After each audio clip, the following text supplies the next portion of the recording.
Guys, welcome back to another video, and today we're going to be taking a look at the base that I made for a friend of mine for his McFarlane Toys Warhammer 40K action figure. So let's get to it.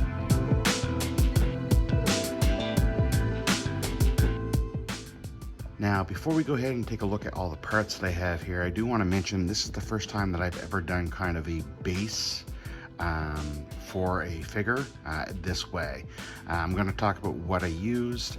I do have shorts that kind of follow the process, but to give you a little bit of a background story, my friend contacted me after he received his figure and asked me if I could make a diorama for him. And as we did some talking, he quickly decided that he wanted to do a base like you would see on the actual small Warhammer figures that you use to play with the game. So between the two of us, we actually came up with a design that he wanted. Actually came up with a few designs, and I kind of took some of those pieces and merged them into one. So let's go ahead and take a look at what we have here. First off, we have the base down here. Basically, it is just a round piece of styrofoam, and it's got some cork board on top to make a pavement top, which was cut out, and I basically just glued down some texture paste with some sand in it to kind of give a gravel portion. On the back here, this is where all these plants will be pegging in, so that way it looks like it's an overgrown forest in the back there. And then I just gave it a black coat and a Mod Podge coat to prevent it from getting any kind of damage. I then went ahead and made this little piece here, and this will basically just slide in here. Now, I'm just going to point out really quickly, I didn't go into much detail with the painting on this, mainly because my friend is going to go ahead and paint this all out once he gets it to fit the figure that he's painting.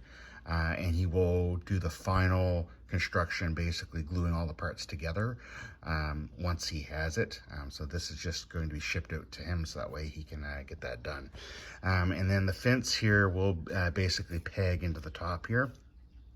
I do have some little straw tubes that go into the side of the base here to make it look like pipes that are coming out. This and these pieces here were made out of insulation foam. The end of the pole here is insulation foam as well. This is to be kind of like a signpost that's been ripped out type of thing. And I used dowels for the signpost and for the fence. The wire mesh here is actually gutter mesh, and I basically just made the pillars here, or the fence posts, long enough so that I didn't have to cut this way. I just had to cut that way in order to get the right size here.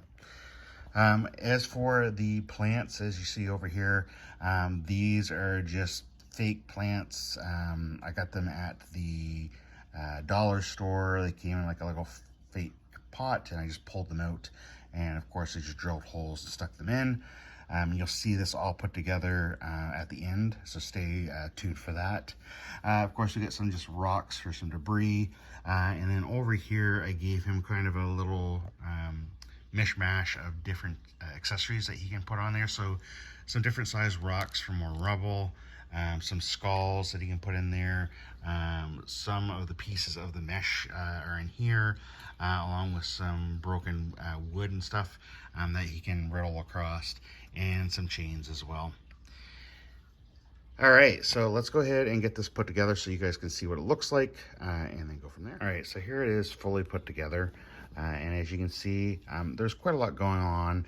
I did pack it with lots of extra accessories just so he has plenty of stuff that he can throw down there, just to kind of make it look a little bit more demolished. That's what he really wanted to go with.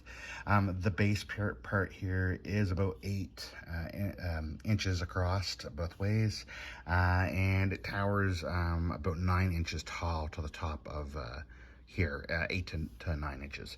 And of course, we're not using the full width of the circle because we want to go ahead and put these plants in. And I made it so that way you can have it facing either way, so it can kind of look like they're coming towards the fence or away from the fence. And again, this part here will be glued down once he puts it together, and the fence will be glued in as well, so that way it doesn't fall apart when he's using it. Anyway, guys, I hope that you liked this video. If you did, click on the like button. If you're not already a subscriber, please subscribe to my YouTube channel. I try to release videos as often as I can. And as always, stay nerdy. And one last thing before we wrap it up, there will be a second part to this particular video. Once my friend has completed painting and everything, he's going to take some shots and some video to send me so I can do a follow-up video of this one so you guys can see what it looks like once he's done doing his painting. All right, guys, stay nerdy.